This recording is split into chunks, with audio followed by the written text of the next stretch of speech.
Salam, salam kasih, damai, dan sejahtera. Tuhan memberkati, menyertai, dan melindungi.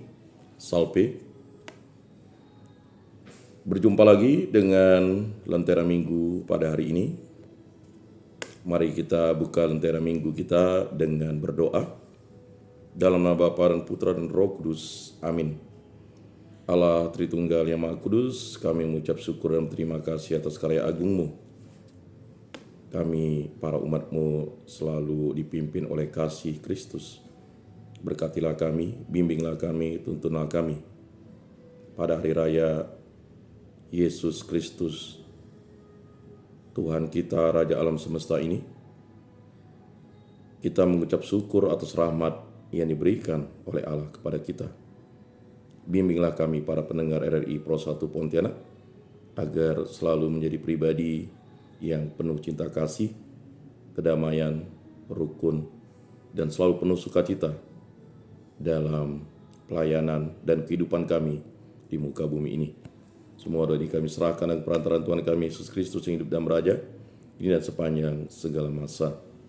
Amin. Dalam nama Bapa dan Putra dan Roh Kudus. Amin.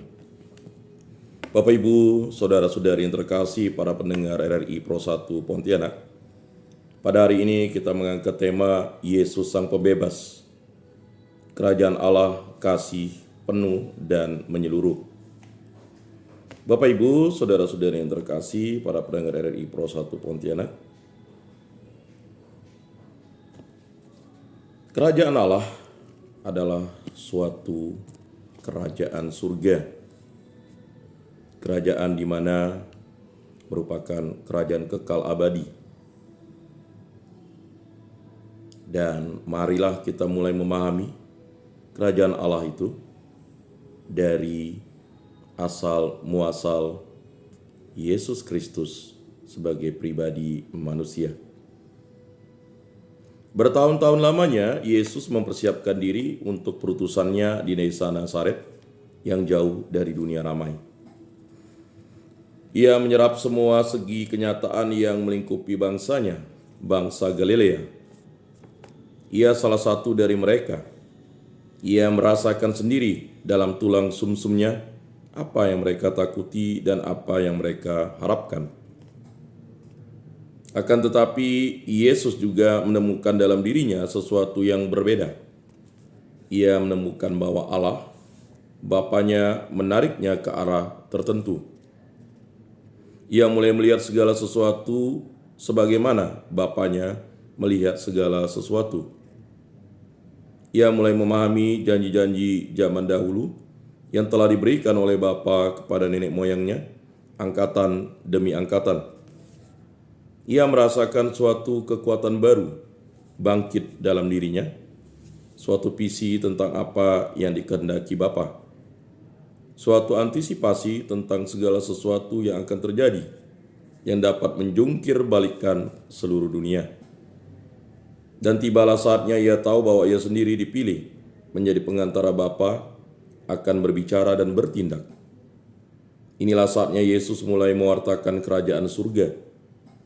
Kerajaan surga adalah gambaran atau kiasan kenyataan baru yang akan diwujudkan oleh Bapanya. Berpuluh-puluh studi klasik telah ditulis tentang apa tepatnya yang dimaksudkan Yesus dengan kiasan ini. Para ahli masih terus berdebat tentang sejumlah pernyataan mengenai kiasan itu. Tetapi pada umumnya ada kesepakatan yang luas. Pertama-tama, dalam kerajaan surga, surga berarti Allah. Ini dapat dilihat dari banyak contoh dalam Injil yang menyebutkan kerajaan Allah dengan arti yang jelas sama dengan kerajaan surga. Kerajaan Bapa juga digunakan untuk mendairi menyebut Allah dengan nama. Orang-orang Yahudi kerap kali menggunakan surga. Bila yang mereka maksudkan Allah, mereka akan berkata, "Saya telah berdosa terhadap surga." Dan kami tidak tahu apakah baptisan Yohanes itu dari surga ataukah dari manusia. Dalam bahasa Inggris juga ada ungkapan Hypen Orbit, Jadi kerajaan surga berarti kerajaan Allah. Kata kerajaan juga perlu dijelaskan. Bila kita berbicara tentang sebuah kerajaan, kita biasanya berpikir tentang sebuah negeri atau wilayah yang diperintah oleh seorang raja. Kita dapat berkata bahwa seseorang menjelajahi seluruh kerajaan atau bahwa ada perang antara dua kerajaan dan sebagainya. Ini bukan arti pertama dan terpenting kata Malkut bagi orang-orang Yahudi. Malkut berarti hal seseorang menjadi raja. Dalam bahasa Inggris, kingship. God's kingship berarti bahwa Allah adalah raja. Hal inilah yang terus-menerus dikatakan oleh para nabi kepada Israel. Allah telah menghukum bangsanya karena dosa-dosa mereka. Tetapi pada waktu yang akan datang, Ia akan menjadi raja mereka sekali lagi. Tuhan semesta alam akan memerintah di Gunung Sion dan di Yerusalem. Yesaya 24 ayat 23. Betapa indahnya kelihatan dari bukit-bukit kedatangan pembawa berita yang memberitakan kabar baik, yang berkata kepada Sion, Allahmu itu raja. Yesaya 52 ayat 7. Bersorak-sorailah hai putri Sion, Tuhan telah menyingkirkan hukuman yang jauh atasmu, telah menebas binasa musuh-musuhmu. Raja Israel, yaitu Tuhan, ada di antaramu. Engkau tidak akan takut kepada malapetaka lagi. Jepanya 3 ayat 14 sampai 15. Bapak, Ibu, Saudara-saudari yang terkasih, para pendengar RRI Pro 1 Pontianak dimanapun berada. Ketika Yesus memberitakan bahwa kerajaan surga telah datang, Ia sesungguhnya berkata, Allah telah datang sebagai raja. Allah sekali lagi menjadi raja. Allah merajai kita lagi. Yesus mulai memberitakan, bertobatlah sebab kerajaan surga sudah dekat. Injil Matius 4 ayat 17.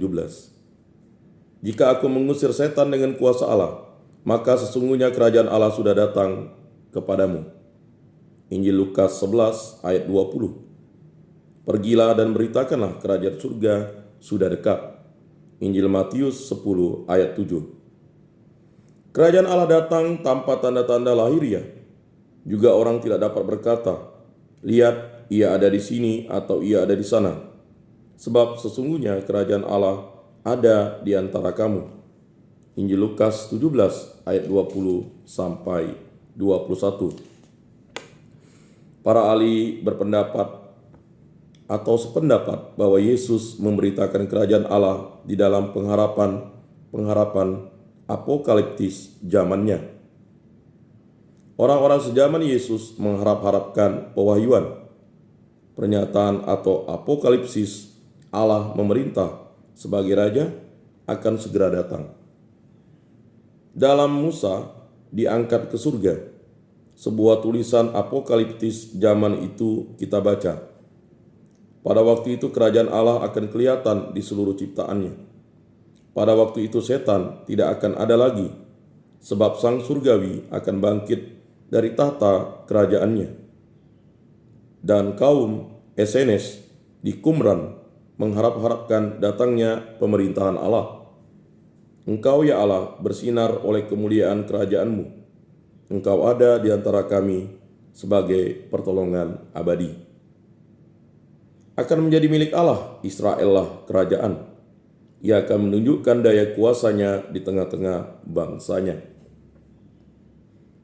Bapak, Ibu, Saudara-saudari yang terkasih, para pendengar RRI Pro 1 Pontianak. Sebenarnya dalam doa Kadis yang didoakan setiap hari oleh orang-orang sejaman Yesus, orang-orang memohon agar Allah menegakkan kerajaan dalam waktu hidup mereka. Yesus menanggapi pengharapan-pengharapan apokaliptis bangsanya. Akan tetapi tafsiran-tafsiran yang diberikannya tentang apa arti pemerintahan Allah melampaui pemikiran-pemikiran dan pengharapan-pengharapan mereka. pemerintahan Allah. Hanya sedikit sekali sekarang ini raja atau ratu ada di dunia.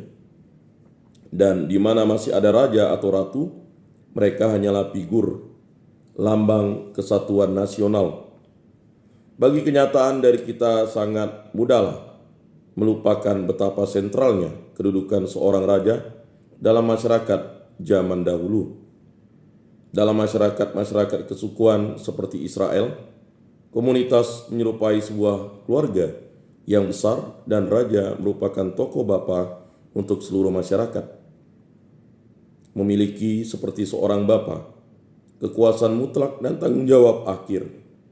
Di bawah pemerintahan seorang raja yang baik, seluruh keluarga-keluarga mekar berkembang. Di bawah pemerintahan seorang raja yang tidak baik, setiap orang mengalami hidup yang berat. Raja adalah sekaligus pembuat undang-undang, hakim, dan panglima angkatan bersenjata. Di Israel, meskipun ada pengaruh dari bangsa-bangsa tetangganya, citra raja kesukuan yang dekat dan paternalistik tetap bertahan kuat-kuat. Ini berlaku juga bagaimana Yesus memahami Allah sebagai raja. Bagi dia, Allah terlebih-lebih adalah Bapa. Selaras dengan Bapa, hal ini mengandung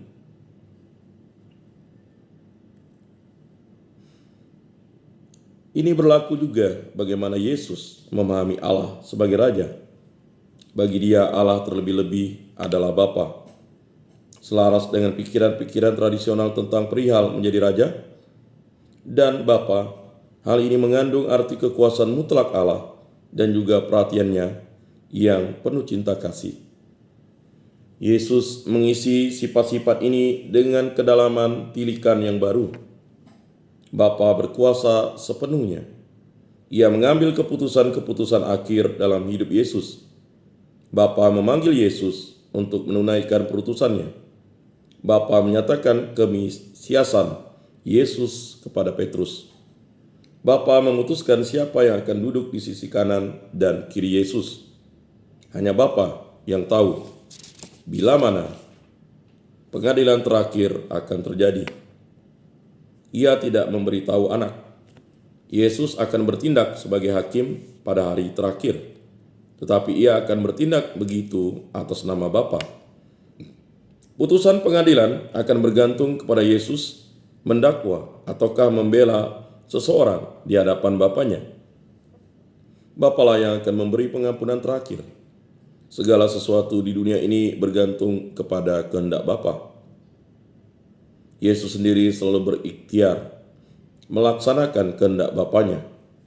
Akan tetapi Allah juga mempunyai cinta kasih yang lemah lembut, seorang Bapa yang baik. Yesus memanggil Allah Abba, kata bahasa Aramik sehari-hari untuk Bapa. Dalam hal ini Yesus sama sekali unik. Tidak ada orang sejaman Yesus yang berani menggunakan kata yang sangat mesra itu. Ini adalah ciri khas Yesus sendiri apabila ia berdoa dan mengajar. Bapak, Ibu, saudara-saudari yang terkasih, para pendengar RRI Pro 1 Pontianak. Yesus mengisi citra Allah sebagai Bapa dan Raja dengan pengalaman-pengalaman sehari-hari. Orang memperoleh cinta kasih dan pemeliharaan orang tua. Allah adalah Bapa yang suka mengampuni dan menanti-nanti anaknya yang pergi dari rumah agar pulang kembali. Allah bersabar terhadap anak-anaknya bila mereka hanya memikirkan kepentingan sendiri dan tidak tahu terima kasih. Sebagai seorang Bapa yang baik, Ia tidak akan memberikan kita ular bila kita minta telur. Kita tidak perlu khawatir tentang makanan dan pakaian atau tetek bengek. Yang lain, sebagai Bapa yang baik, Allah mengetahui kita memerlukan barang-barang itu. Allah mengasihi kita dan penuh perhatian tentang diri kita. sebagaimana seorang Bapa yang pengasih dan penyayang. Allah, Bapa kita yang pengasih dan penyayang adalah Raja. Ia berkuasa seutuh-utuhnya. Ia bertanggung jawab sepenuh-penuhnya. Ia memelihara dengan seluruh perhatiannya.